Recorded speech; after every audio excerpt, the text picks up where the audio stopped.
بسم اللہ الرحمن الرحیم۔ السلام علیکم۔ روم کے ایک جنگجو بہادر نے حضرت عمر فاروق رضی اللہ تعالی عنہ کے زمانے میں مسلمانوں کی ایک جماعت کو قید کر لیا اور روم کے کتے یعنی شاہ روم کے سامنے بیان کیا کہ مسلمانوں میں ایک شخص نہایت قوی اور مہیب ہے، یعنی لوگ اس کی صورت دیکھ کر ڈر جاتے ہیں۔ شاہ روم نے اس کو دیکھنے کے لیے طلب کیا۔ اس کے سامنے ایک لمبی زنجیر لٹکی رہتی تھی، جس کی وجہ سے کوئی شخص اس کے پاس ڈر کے مارے جا نہیں سکتا تھا۔ جب اس مسلمان نے اس کو دیکھا تو شاہ روم کے پاس جانے سے انکار کر دیا اور کہا کہ میں حضور نبی کریم صلی اللہ علیہ وسلم سے شرم کرتا ہوں کہ کافر کے پاس اس ہیبت ناک صورت میں جاؤں۔ شاہ روم نے اس زنجیر کو اٹھانے کا حکم دیا تاکہ وہ اس کے پاس آئے۔ جب یہ مسلمان اس کے پاس داخل ہوا تو خوب گفتگو کی۔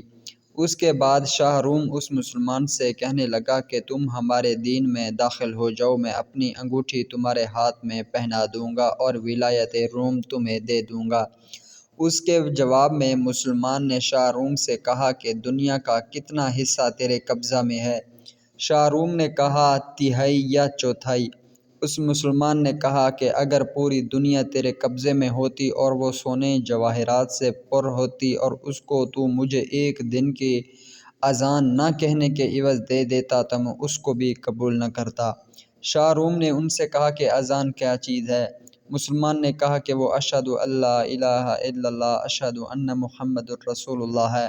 شاہ روم نے کہا کہ بے شک اس مسلمان کے دل میں محمد صلی اللہ علیہ وسلم کی محبت راسخ ہو گئی ہے، اسی لیے اس کا یوں اپنے دین سے پھرنا ممکن نہیں ہے۔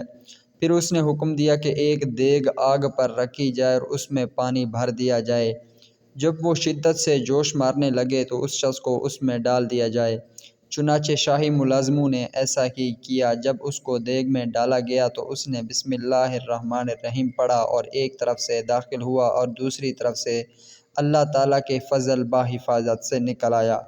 لوگوں نے یہ منظر دیکھا تو بہت متعجب ہوئے۔ اس کے بعد پھر شاہ روم نے حکم دیا کہ اس مسلمان کو اندھیری کوٹری میں قید کر دیا جائے اور اس کا کھانا پینا بند کر دیا جائے اور 40 دن تک سوائے سور اور شراب کے اس کی کوٹری میں کوئی اور چیز نہ بھیجی جائے۔ چنانچہ شاہی نوکروں نے اسی طرح کیا۔ تو جب 40 دن پورے ہو گئے تو لوگوں نے دروازہ کھولا اور دیکھا کہ انہوں نے کچھ اس کے سامنے ڈالا تھا وہ سب موجود ہے۔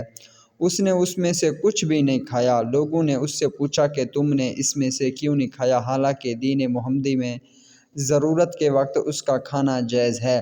مسلمان نے جواب دیا کہ اگر میں اس سے کھاتا تو تم لوگ خوش ہوتے اور مجھے تمہیں غصہ دلانا منظور تھا۔ پھر بادشاہ نے اس سے کہا کہ اگر تم مجھے سجدہ کر لو میں تمہیں اور تمہارے ساتھیوں کو چھوڑ دوں گا۔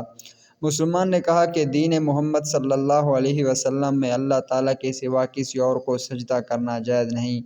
اس کے بعد شاہ روم نے کہا کہ میرا ہاتھ چومو تاکہ میں تم کو اور جو قیدی تمہارے ساتھ ہیں سب کو چھوڑ دوں۔